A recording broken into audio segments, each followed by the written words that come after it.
Sometimes it's very difficult to sell the value of data if there is no kind of exciting things happening around it. Sometimes it's difficult to sell, let's say, dashboard. Sometimes it is exciting, sometimes it's not really. But when you talk about AI or ChatGPT, something which everybody touched, I think that's the biggest impact of ChatGPT, that everybody has access. They can see that it's really working, and it almost a magic for many people who are not technical.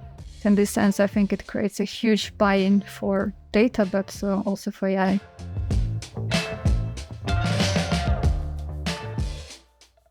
Anastasia Zygmantovich, it's great to have you on the show. Great to be here. Thanks for inviting me. I'm actually quite a frequent listener to the podcast, so I'm very happy to be here.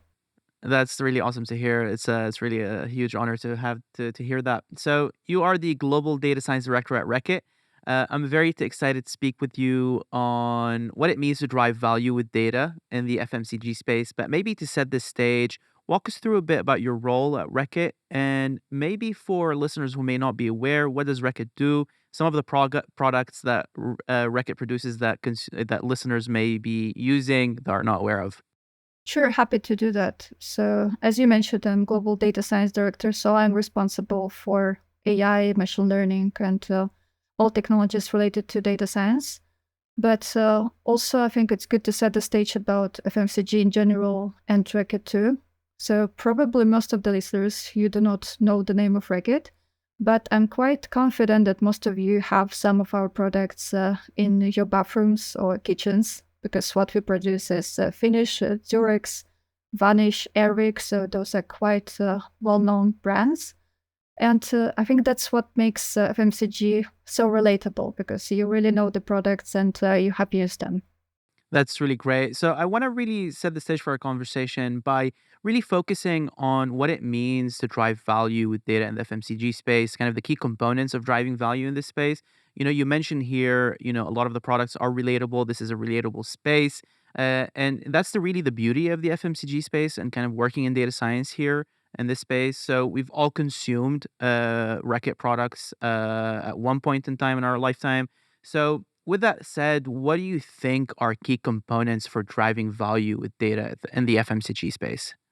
So maybe I'll start with some foundations, because what we have to get before you drive some value is data itself. And it means that you have to have proper data governance. And the way we approach data is, some of the listeners might know it already. So that's FAIR principle, which means that we want our data to be findable, accessible, interoperable, and reusable. So that's very important for us to make sure that we have proper data structures, so the later data scientists and the rest of IT community can use those data. And what's also important to drive value with data is strategic alignment. So we have to make sure that very senior leaders also support our strategy and that we create buy-in. So that's important aspect. And maybe the last mile to actually bring it to life is to embed it into business processes. Okay, that's really great, and I'm excited to unpack a lot of these components. From data governance to getting buy-in from leaders and making sure that data is embedded in decision making and business processes. But first, maybe to get a better lay of the land.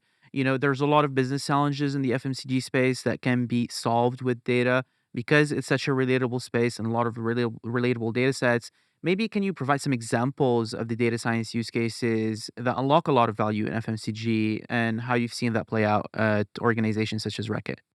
Sure, let me touch some of most common use cases for FMCG, but also some a bit less common for FMCG and more specific for Reckitt. I think that might be quite interesting for your listeners. So the biggest use case is definitely on revenue growth, because again, we are business, we have to show that our revenue grows year to year. And to make it happen, we look at the pricing. So we want to make sure that we are able to do price ups in effective way. That's a big topic actually this year for whole FMCG with inflation. And you have to make it quite often and in effective way. And the second part of revenue growth is actually promotions. So basically how we execute discounts in the stores to decide which store we should do which kind of discount, what is more effective, what is less, and this way we can actually execute more effectively with less amount of money. So that's the biggest use case usually FMCG has on revenue growth. Another one is definitely on demand planning. And if you think about FMCG, we actually very big manufacturer. So we have dozens of factories to produce our products, and they are located in different regions. So it's a huge exercise first to purchase all the materials to produce those products in enough quantity to actually deliver what we're going to sell. But also we have to predict how much we're going to sell and make sure that all of that aligns to what we're going to produce and later how we're going to ship it. So this is where data science plays a huge role. And it's one of the biggest optimization cases, actually. It's not just prediction, it's about how to make whole value chain work. So that's a second big use case. Maybe a bit different use case on shelf image recognition. So we want to understand how we execute in stores. And I think that's very relatable. When you go to buy, let's say, Finish, and you look at the shelf, we want to make sure that, for example, our share of shelf represents our actual share in the category. And to track it, you don't want to basically send people to the stores to write down and measure amount of shelves we have, because that's a lot of work. What we do is we take pictures and we try to see automatically using image recognition what is actually share of shelf. And this case is quite interesting because in some countries like Brazil, shelves, actually alleys can be quite narrow, so it's very difficult to take like a head picture, and it means that it goes on the angle, and it's very difficult for analyzing this data set to see what actual share when picture is kind of getting smaller on the corners. So that's quite interesting use case we have on that. That's awesome. And definitely we're going to unpack a lot of these use cases in a bit more detail. But maybe let's start off with, the key components of making data science successful in the FMCG space. You mentioned here the proper data governance, strategic alignment, and making sure that data science is embedded in the decision-making process. So maybe start off with data governance and, making sure that data is accessible, findable, usable. Walk us through how you approach that as a data leader and maybe some of the best practices that you can share in making sure that data is usable and accessible and findable. So that's one of the most difficult actually parts. It's not part of my regular job because it's part of data governance team. And those are the basics we were missing in Reckitt, and those are basics many fast-growing companies are facing. And the way we try to approach it is by data mesh concept. So we want to make sure that we have some big enterprise data sets, which we have responsibility of global teams. So those will be, for example, sales, material, marketing, those big data sets. But then on top of that, we have smaller data sets in different layers for which different people are responsible. So we do have the structure for the data governance to make sure that, for example, definition of even share of shelf, which we were talking, is the same in multiple countries. And basically the way to do that is to do two things. First, create this huge buy-in from the top leaders to make sure that there is a big data-driven push to actually get it happen. And the second part is actually to put people responsible for that on every stage where we touch the data. That's great. And you mentioned here, you approach the data governance component through a data mesh framework or concept, right? In a lot of ways, data mesh is still of a nascent idea, and a lot of companies are trying to implement it. Maybe what were some of the challenges when trying to implement the data mesh, and how have you approached that when trying to solve for it? What are some of the, best practices you can share about implementing a data mesh with listeners? To be frank, we also at the beginning of this journey, and the biggest barrier I think we face, but I believe many companies also face, is to build this understanding of people. What is the value of data mesh? Why do we do that? And the easiest analogy, I think, it's microservices. That's the way we usually explain it, to say that you split basically big component into the smaller to make the modules, which you can basically mix and match. And that's the same as with any transformation. You have to create buy-in, you have to educate people, you have to make sure that you spend a lot of time on change management. And I think this part is actually quite complicated. And if you look at it together with data governance, that's actually the whole foundation you need to have a successful data strategy. Okay, that's great. And this ties into, the second component that you mentioned, which is, really strategic alignment, leadership buy-in on data initiatives. Walk us through maybe kind of the journey of getting executive buy-in here. What are some of the, key components of getting executive buy-in? What are some of the challenges that you face? I'd love to understand the story here of getting executive buy-in that you've had throughout your journey at Reckitt so far. I think the easiest way to create any kind of executive buy-in is to prove the value. So this is basically the start of the conversation. So it's two things: what value you deliver, but what is the cost of not doing that? So that's the second thing. So the way we talk about, for example, responsible AI, that's the second option, that we have to do that because the cost of not doing it is very high. In case of data governance or a proper data structure, data quality, all these things, they are a bit less understandable in sense of value. So the easiest is actually to talk about specific cases. Like, for example, we're speaking about the revenue growth, but actually to make it happen, you have to get a proper data set. You have to get the data from 50 different customers, which means you have to have proper structure for data governance to get it done. Then you need to have proper data quality. And if you don't have that, it means that you might produce some results, but they might be actually harmful if you interpret something which is not a good quality.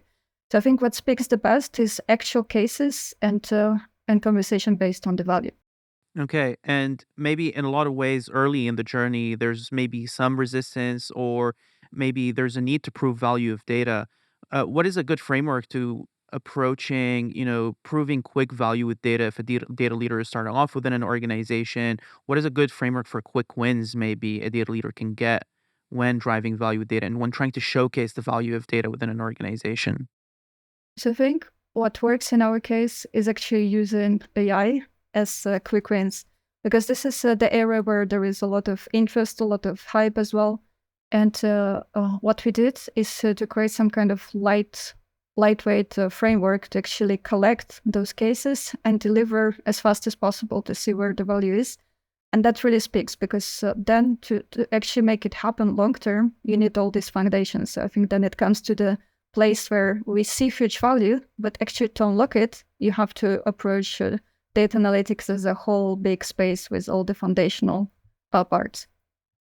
Okay, that's really great. Now I wanted to bit switch gears here because we mentioned and talk about data structures and data governance and leadership and buy-in and making sure that data science is embedded within the business processes. I want to talk about how to embed data science and business processes in a bit more detail. But what I want to discuss a bit is really how to build a high functioning data team as well. Because in order to deliver that value, to put data science in a business process, you need to be able to have a high functioning team, right? And that starts with the type of people that you hire, the type of talent, the type of skills within a team. So I'd love to get first from you what you think is a high impact data team in the FMCG space. So maybe I can start with organizational part of it and later go to like talent part of it, because I think it takes both to actually get it happen. So on the first part, on the organization, it really depends on maturity of the company, because sometimes it really works when you embed data scientists into business teams, and so then they really understand the domain and they can deliver the value. In our case, it actually didn't work. And what happened is people quickly realized that they don't have career path, because if you're the only data scientist in the whole region, that's clear there is no second step. And what we decided to do is actually to build a hybrid model to integrate data scientists into the chapters. So this way they have access to various business problems generally. And I think that's important to expose people to different business problems, not just technical ones. So that's one of that aspect of that. And second, on the talent specifically, you need to build a team which can do various things. And right now, because the space of AI is going so fast, it's very difficult actually to hire a person who can do everything. So I don't think anymore it's possible to have a person who understands statistics and can write a perfect code in Python, can do ML ops and everything. So we don't expect that anymore. And it also means that you have to think which part of data science skill can be outsourced to different organizations. So in our case, we think about ML ops this way. So we have a separate team to create a framework for us to execute those data science projects as fast as possible. But we do not expect data scientists to have the skill to do whole ML ops themselves. So basically, you have to vary the skills and divide teams in such way that you can execute as fast as possible. Because as we mentioned in the previous point, to prove the value, you have to execute a lot of cases and to actually show and find actually these cases which bring you a lot of value, which means that you'll have to try tens of pilots before you deliver one, which is with a great impact. Yeah, and let's break that down a bit. I want to really deep dive into that organizational part of things. I think a lot of organizations are still trying to identify what is the best organizational makeup or kind of structure of a data team. We've seen, you mentioned here an embedded data scientist model that not necessarily work at Reckitt. Other organizations tend to have like a purely centralized model. You opted for a hybrid model. Maybe walk me through the journey of making that determination, and also, you mentioned that really key component of creating, growth pathways for data scientists. Walk me how that looks like right now at Reckitt. How do data scientists grow within Reckitt, and how did you create that laddering journey? Sure. So actually, two transformations happened for us last year. And the first one is on the product organization. So whole IT community transformed into this product way of working, which I think is industry standard. And again, this is a proper way to give people right careers. And the expectation for the product manager is that they're kind of CIO of their business capability, which works in a great way because then they also track value adoption, they establish contact with the business. What also product management has is a team, which we call squad, to actually deliver those capabilities. And we see data scientists as one of the members or a couple members in the squad.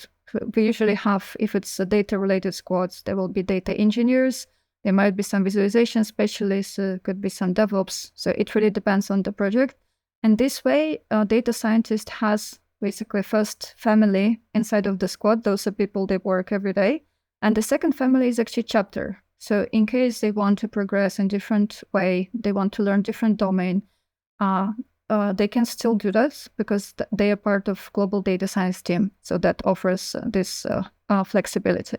In a lot of ways as well, we talked about the skills component and the talent component. We mentioned that don't opt for like a one size fits all data scientist, right? There's a lot of different kind of different roles that occupy different parts of the data value chain within Reckitt.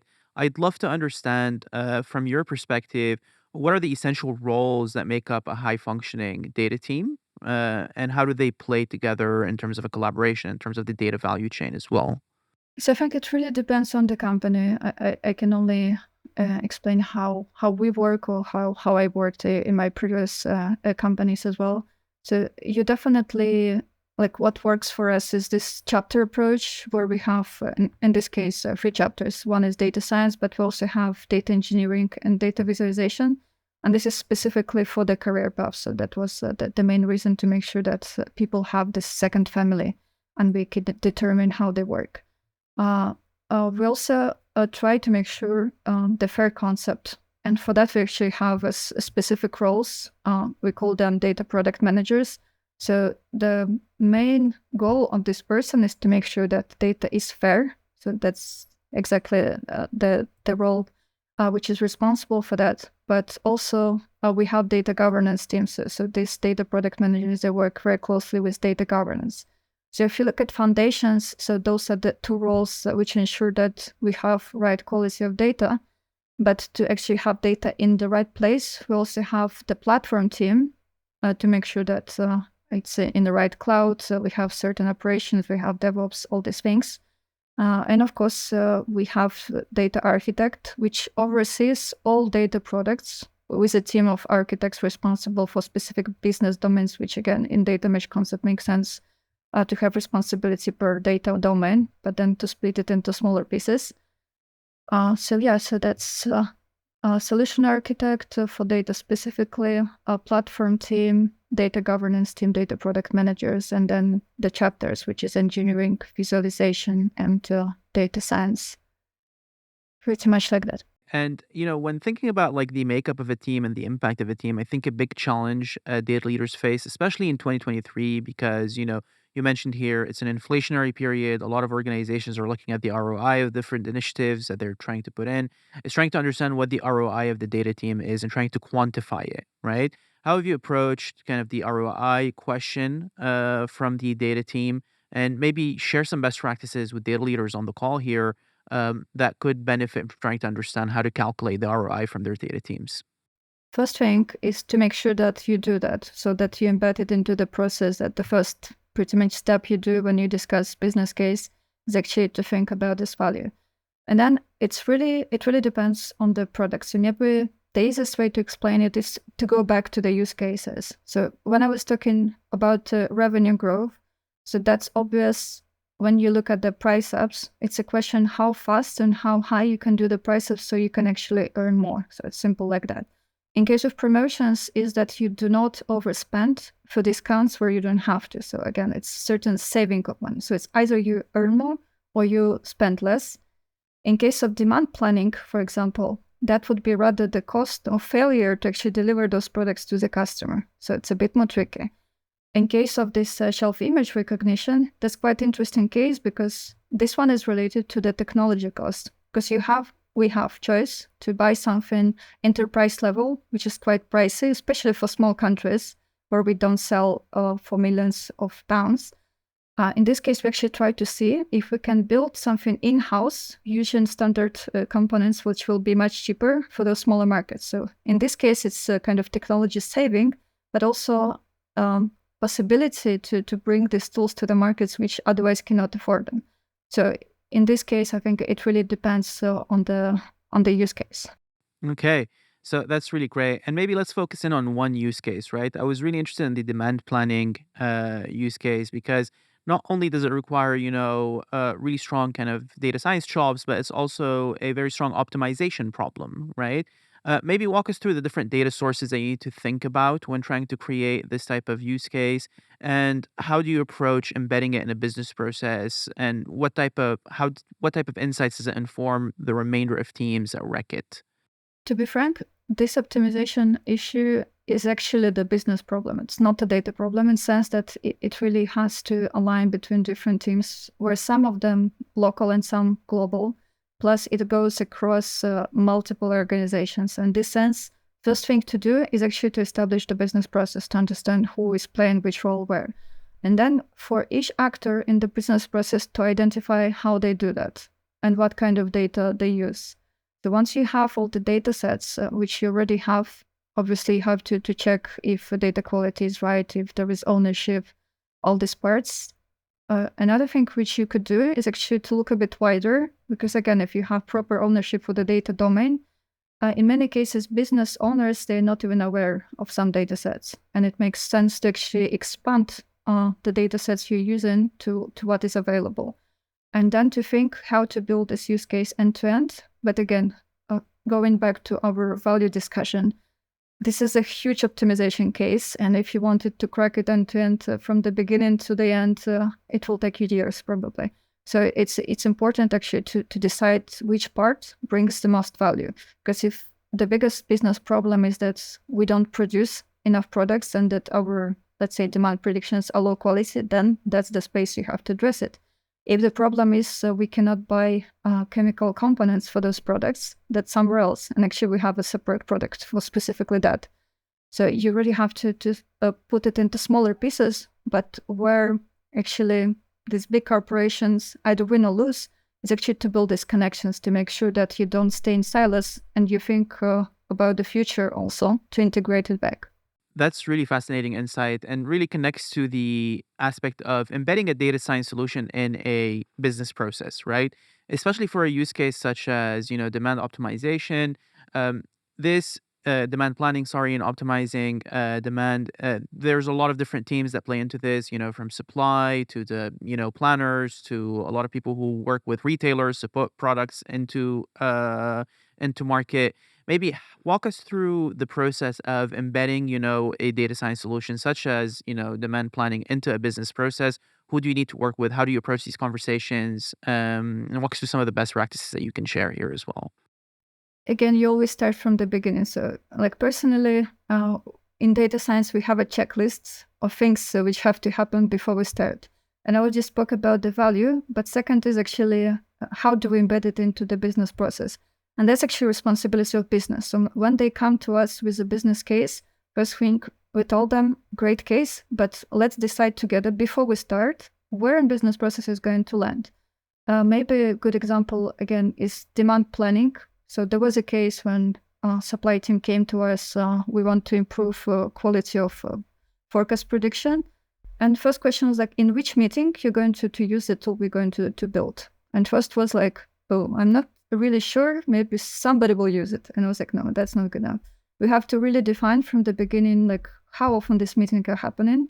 If it exists, you can just reuse the meeting. But in that case, it actually didn't.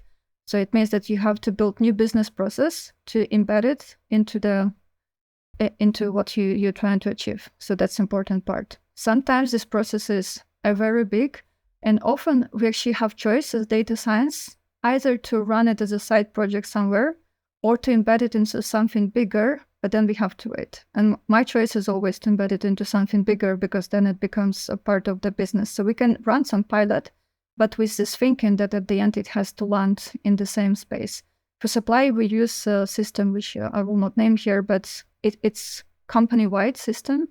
And recommendation is obviously to try to put some additional algorithms inside of it, because this is one space where people go, they open the system and they do everything there. Every time you try to give person additional system, your adoption drops. And it actually drops for both tools. For the main one, which we spent millions actually to deliver, but also for the tool you're trying to develop. So a user experience aspect is extremely important. And this is, I think, where a lot of companies are missing. You have to really understand who your end user and what will be the experience for them. And in a lot of ways, that initial conversation when you're trying to understand from your business partner, how are you going to use the tool that I'm going to develop? Does that inform the actual development cycle and how that tool looks like? Because because user experience, as you mentioned, is an extremely crucial aspect of making sure that there's strong adoption. Definitely, yes. And also, if you look how you deliver data science, it's a life cycle which repeats itself, right? Hopefully, that should be this way. In sense that you never just frame the case and you develop it till the end and then you tell the user, there it is, use it. So what is expected is that you do multiple iterations with both when you just explore the features and you consult with business. Does it make sense for you? And if the answer is that they're going to use it in a completely different way, then you have to adjust with it, because the end goal is not to actually just develop some tool, is to make sure that there is adoption and value. And if there is no adoption, there is no value. So in this sense, we try to also embed this process of talking to the business constantly into any data science project.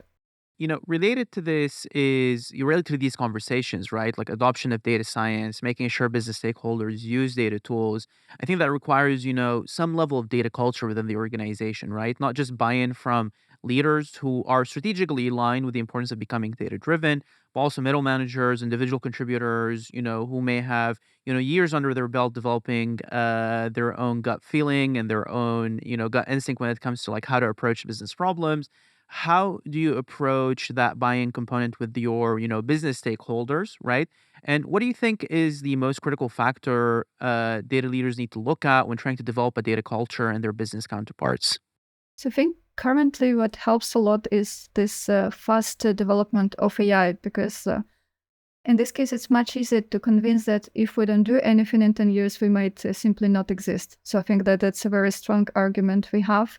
And obviously, to approach any kind of data literacy effort is two ways. And actually, you have to do both. It's like top down and bottom up.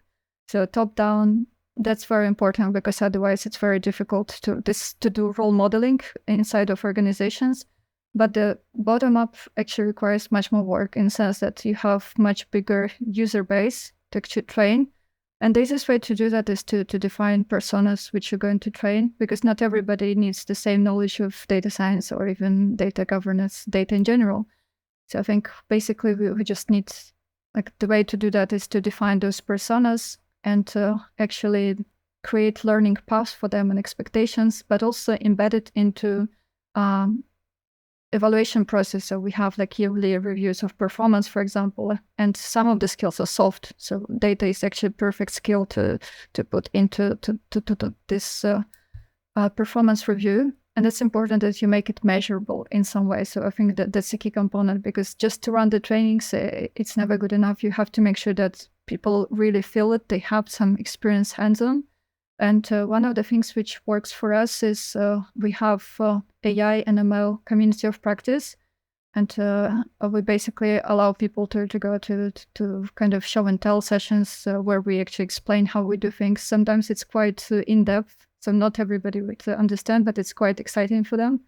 And we encourage people to come to us with ideas. So in this way, we create a lot of buzz, and we call it like FOMO in different organizations. Yes, so they want to do these things. And mainly we do it again with AI because it's much easier to sell. But after, they come to us, we always, of course, convince them that we have to get foundations and basics, and it's not just AI, it's a lot of other things. That's really great. And, definitely you mentioned here kind of riding the wave of AI, right? Of the AI hype that we see right now, especially with large language models and tools like ChatGPT. Maybe how do you think that there has been a culture shift recently within organizations when trying to think about data science and AI because of the recent boom that we've seen on AI? How have you seen that play out? Have you seen that there has been a difference, for example, in how people think about data and AI recently? It's actually funny that you ask right now because next week I'm going to our general executive committee. So this is the team of our CEO basically to talk about it. And one of the slides I have is actually about how ChatGPT hype accelerated investments into AI. So actually, it's a huge impact everywhere, also on the senior executives, because if you have hype, you feel that you have to invest more. So we feel it, everybody feels it, and I found some market research about it. So it's actually a quite proven situation. And I think this is great because, again, sometimes it's very difficult to sell value of data if there is no kind of exciting things happening around it. Sometimes it's difficult to sell, let's say, dashboard. Sometimes it is exciting, sometimes it's not really. But when you talk about AI or ChatGPT, something which everybody touched, I think that's the biggest impact of ChatGPT, that everybody has access. They can see that it's really working, and it almost a magic for many people who are not technical. So in this sense, I think it creates a huge buy-in for data, but also for AI. Yeah, in a lot of ways, ChatGPT is maybe the first consumer application that has put AI in the hands of, millions and millions of people, like really strong AI. And this is what's really fascinating about it. One, additional, question here on that is that we see a lot of additional investment in AI right now because of the ChatGPT hype, right? But do you think that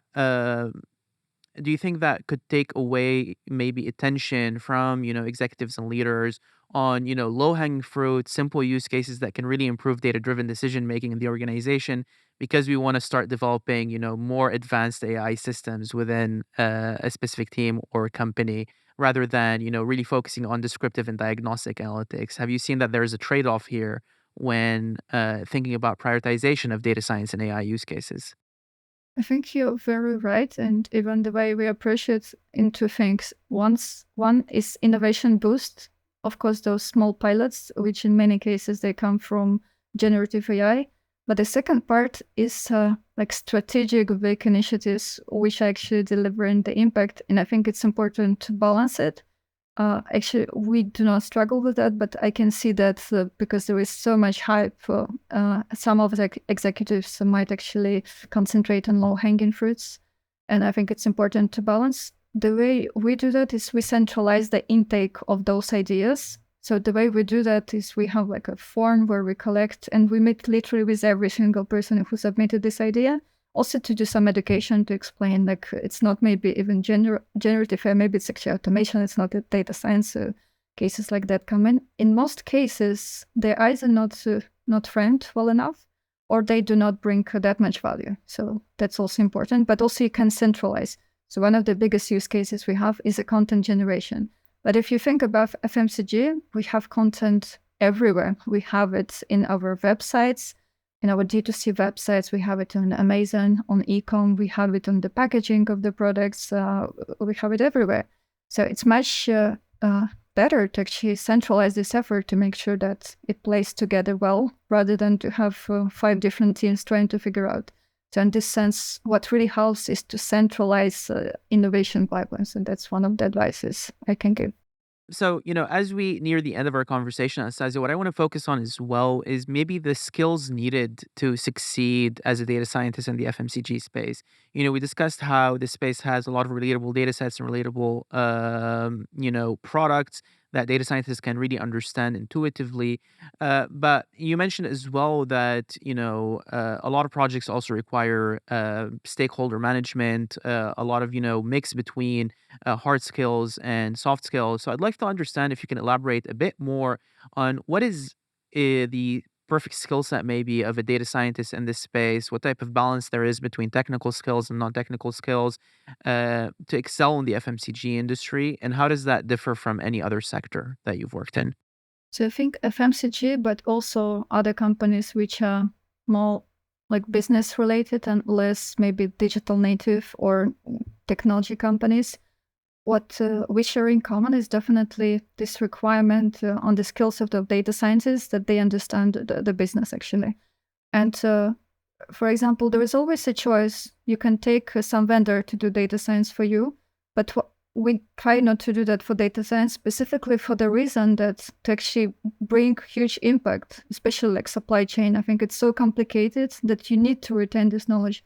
You really need to get someone who understands it. And in many cases, those people don't even come from directly data science. They actually had experience in supply chain. And after that, they also had technical skills. So I think a very important skill is actually understanding of domain knowledge. And in the FMCG, we have many domains. We even have interesting case where we did like predictive stability of chemical components. And for that, we were lucky to have a person who was a chemist, actually. So in this sense, you really need to have a good mix of people, because if you operate as a chapter, different cases are coming to you and you have to be able to handle those. So this kind of various knowledge in different business domains is very important.